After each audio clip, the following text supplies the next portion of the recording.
اب ضرورت تھی کہ دنیا بھر میں لوگوں کو پڑھانے کے لیے، چونکہ قرآن بنیاد ہے، اور قرآن کو پڑھانے کے لیے سب سے پہلی چیز کہ اگر پڑھنا ہے ایک قاعدہ ہے، الف با تا جوڑ ہجے یہ سمجھائے جائیں تاکہ پڑھنا آسان ہو۔ اس کے لیے قرآنی قاعدہ کے نام پر ایک قاعدہ بنا دیا گیا، اب وہ قاعدہ چل رہا ہے، اس سے مرد، خواتین، بچے بچیاں پڑھ رہے ہیں۔ پھر ضرورت ہی مزید آگے بڑھا جائے۔ اب ایک تو ہمارا طویل کورس ہے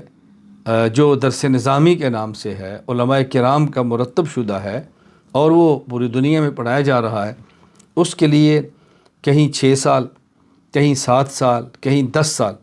ہر علاقے کی ضرورت کے مطابق اس کی ترتیب دی گئی ہے، تو وہ بھی چاہیے،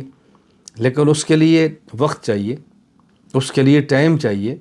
پھر وہ سمجھ آتا ہے، ورنہ دقت پیش آتی ہے۔ تو اب ہم نے اس پر بہت غور کیا، ایک بندے کی عمر زیادہ ہے، وہ نہیں پڑھ سکا، اس کو آج شعور آیا ہے، اس کو آج احساس ہے، ایک عمر کا بڑا حصہ گزار چکا ہے، لیکن پڑھنا چاہتا ہے اور اس کو پڑھنا چاہیے، ذمہ داری ہے، اس کے لیے کیا کیا جائے؟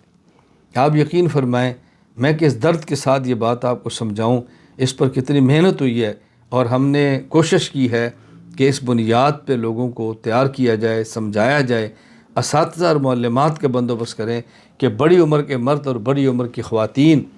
قرآن کریم کو ٹھیک کریں، قاعدہ پڑھیں، الفاظ قرآنی ٹھیک کریں۔ میں بالیقین کہتا ہوں کہ اس وقت میرے بیان میں ایسے حضرات اور خواتین موجود ہیں جنہیں میری درد کو سمجھا ہے، میری آواز پر لبیک کہا ہے، اور بڑی عمر میں قرآن کریم کو بحمد اللہ تعالی درست کر کے پڑھا ہے۔ اور بعض ایسے بھی ہیں کہ جو شروع ہیں۔ مجھے تکلیف اس وقت ہوتی ہے جب کوئی شخص مجھ سے رابطہ کرتا ہے، میں ترتیب بنا دیتا ہوں اور انتظام کر دیتا ہوں، پھر تاخیر اس کی طرف سے ہوتی ہے، مجھے بہت تکلیف ہوتی ہے۔ یعنی کتنے افراد ایسے ہیں، وہ یقیناً شاید آج کے بیان کے اندر بھی ہوں گے، ان کی طرف سے آنے والے میسج کا میں جواب ممکن ہے فوراً دوں، 1 گھنٹے بعد دوں، تاخیر نہ کروں،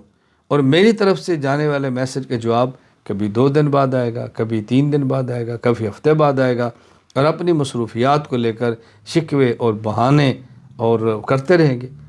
میں کہتا ہوں بھی میں آپ کو جواب نہیں دے رہا، آپ کا خیال ہے میں فارغ ہوں، آپ سمجھتے میری مصروفیت نہیں ہے، میرا صرف آپ سے تعلق ہے، میں بر وقت جواب کیوں دے رہا ہوں؟ میں اس کو اپنی ذمہ داری سمجھ رہا ہوں۔ اگر آپ جواب کو ذمہ داری سمجھتے تو آپ کی طرف سے تاخیر کبھی نہ ہوتی۔ میں لکھ کر کہتا آپ وائس نہ بھیجتے، میں اردو میں کہتا تم انگریزی میں نہ لکھتے، اگر آپ کو ذمہ داری کا احساس ہوتا، ذمہ داری کے ساتھ تو پھر بات سمجھ آتی ہے۔ تو میں یہ بات سمجھانا چاہ رہا ہوں کہ اس کے لیے ہم نے بچوں کا انتظام کیا ہے، تعلیم القرآن کورس۔ آپ کا بچہ ہے، چھوٹی عمر کا ہے،